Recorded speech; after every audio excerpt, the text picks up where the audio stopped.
Cindy went on to say, prong collars can often trigger reactivity behavior with dogs, especially when the dog's not trained to have the foundation for a remote collar training.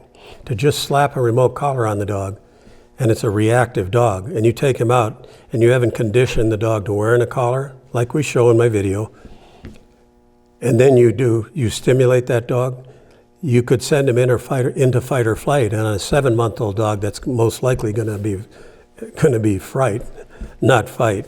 On an adult dog, putting a remote collar on him, if it's a dog a little reactive or very reactive, you put a collar on him and stimulate him, and you're too high, you can just as easily have that dog turn around and bite you. And that's the fight part of fight or flight. You'll learn that one really quick, and you'll only do it once. It's kind of like touching a hot stove.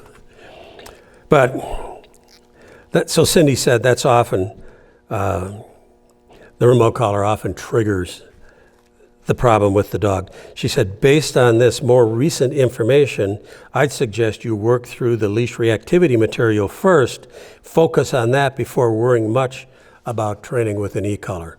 Because with Tyler Muto's leash reactivity, we don't deal with remote collar training in that. That's way ahead of where you should be. That's not where you try and do or figure out how to handle leash reactivity. You could let him wear the remote collar when you're working on leash reactivity. In other words, you don't need to turn it on. Just put it on, take it off, put it on, take it off. And there's another thing that I would probably add to that. When you're conditioning your dog to wear the collar, some people say put it on there and have him wear it for a week. That doesn't mean 24/7, put it on during the day. What I would do is, you could do it multiple times a day. Put the collar on the dog. When you put it on, give him a little treat. Do not give him a treat when you take it off. Then you're rewarding the collar coming off.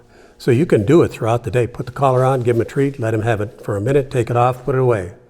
A few minutes later, an hour later, put it back on, give him a treat, let him wear it around. Take the dog out, do a little leash reactivity training with him, but don't use the collar. That's the way to approach this whole thing.